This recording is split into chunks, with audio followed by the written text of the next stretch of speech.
بسم الله الرحمن الرحيم. انا اعطیناک الکوثر، یہ صورت مکی ہے۔ اس کی تین آیات۔ جس شخص کی مذکر اولاد ذکور فوت ہو جائے بچپن میں، اس کو عرب والے ابتر مقطوع النسل کہا کرتے تھے۔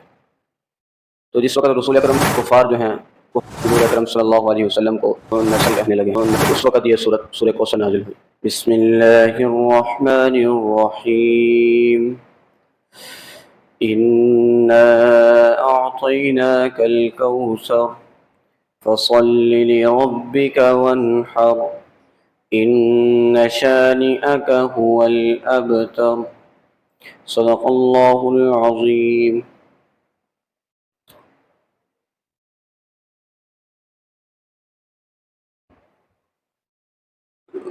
انا اعطیناک الکوثر، بے شک ہم نے آپ کو عطا کی کوثر۔ فصل لربک وانحر، بس نماز پڑھیے اپنے رب کے لیے اور قربانی کیجیے۔ ان شانئک هو الابتر، بے شک آپ کا دشمن وہی بے نام و نشان ہے۔ یہ صورت مکی ہے، اس کی 3 آیات اور 1 رکوع ہے۔ اس کا شان نزول یہ ہے کہ ابن حاتم نے سدی سے اور بہقی نے، صاحب بہقی رحمۃ اللہ علیہ، بہقی نے جو ہے حضرت محمد بن علی بن حسین رضی اللہ تعالی عنہ سے یہ نقل کیا ہے کہ جس شخص کی مذکر اولاد ذکور فوت ہو جائے بچپن میں، اس کو عرب والے ابتر مقطوع النسل کہا کرتے تھے۔ تو جس وقت رسول اکرم صلی اللہ علیہ وسلم کی 2 بیٹے حضرت ابراہیم اور حضرت قاسم وہ اس دنیا سے رخصت ہوئے، تو اس وقت کفار جو ہیں حضور اکرم صلی اللہ علیہ وسلم کو طعنہ دینے لگے، ابتر کہنے لگے، مقطوع النسل کہنے لگے۔ اور اس طعنہ دینے والوں میں عاص بن وائل، اس کا خاص طور پر ذکر کیا جاتا ہے۔ یعنی اس کے سامنے جب حضور اکرم صلی اللہ علیہ وسلم کا ذکر کیا جاتا تو وہ کہتا کہ چھوڑیں ان کو، ان کی کیا بات کرنی ہے، وہ تو مقطوع النسل ہیں، وہ تو ابتر ہیں، یعنی ان کی اولاد نہیں آگے، مقطوع النسل ہیں۔ تو جب وہ وفات پا جائیں گے، فوت ہو جائیں گے، ان کا نام لینے والا کوئی اس دنیا میں نہیں رہے گا۔ تو اس وقت یہ سورہ کوثر نازل ہوئی۔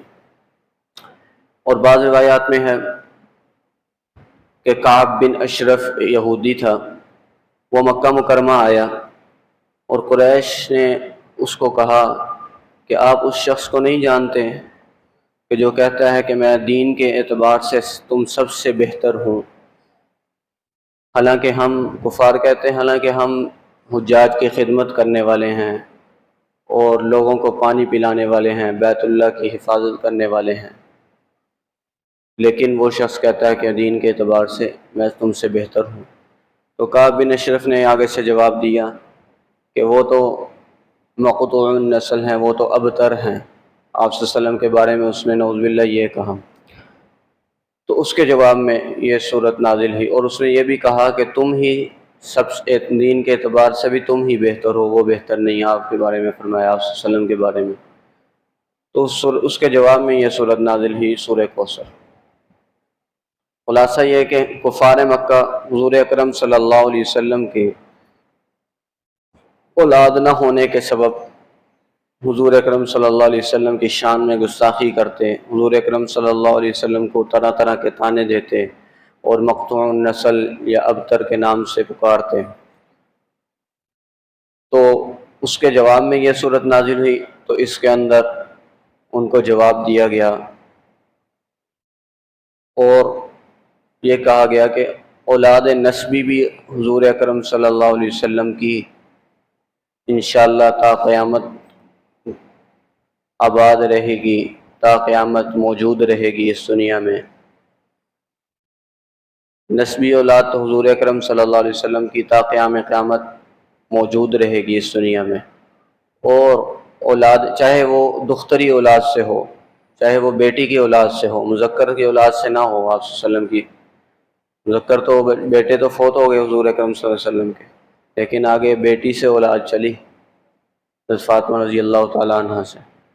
تو ان کو جواب دیا گیا حضور صلی اللہ علیہ وسلم کی نسبی اولاد جو ہے وہ بھی قیامت تک جاری رہے گی، چاہے وہ بیٹی کی اولاد سے ہی کیوں نہ جاری رہے، وہ بھی قیامت تک جاری رہے گی، اور آپ کے دشمن کا تو نام و نشان بھی نہیں رہے گا۔ اور یہ تو ہوگی نسبی اولاد کی بات۔ اور مانوی اولاد جو حضور اکرم صلی اللہ علیہ وسلم پر ایمان لائے، مسلمان ہوئے، کیونکہ نبی کی امت جو ہے جو اس پر ایمان لاتی ہے وہ مانوی اولاد کہلاتی ہے۔ تو حضور اکرم صلی اللہ علیہ وسلم پر جو ایمان لائے، مسلمان ہوئے، وہ مانوی اولاد تو اتنی کثیر تعداد میں ہوگی کہ تمام انبیاء اکرام علیہ السلام جو گزر چکے، ان تمام امتوں سے حضور اکرم صلی اللہ علیہ وسلم کی مانوی اولاد جو ہے وہ زیادہ ہوگی۔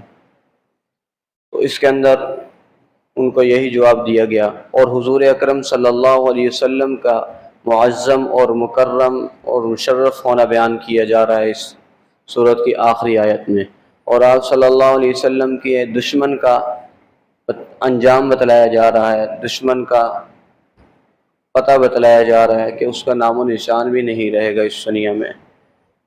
وہ خود رہے یا نہ رہے، اس کا نام و نشان بھی نہیں رہے گا، خود رہنے کی تو دور کی بات، اس کا نام و نشان بھی نہیں رہے گا آپ کے دشمن کا۔ یہ آخری آیت میں مضمون بیان کیا گیا ہے، اور بقیہ تفسیر انشاءاللہ اس کے اگلے درس میں کریں گے۔ وما علینا الا البلاغ۔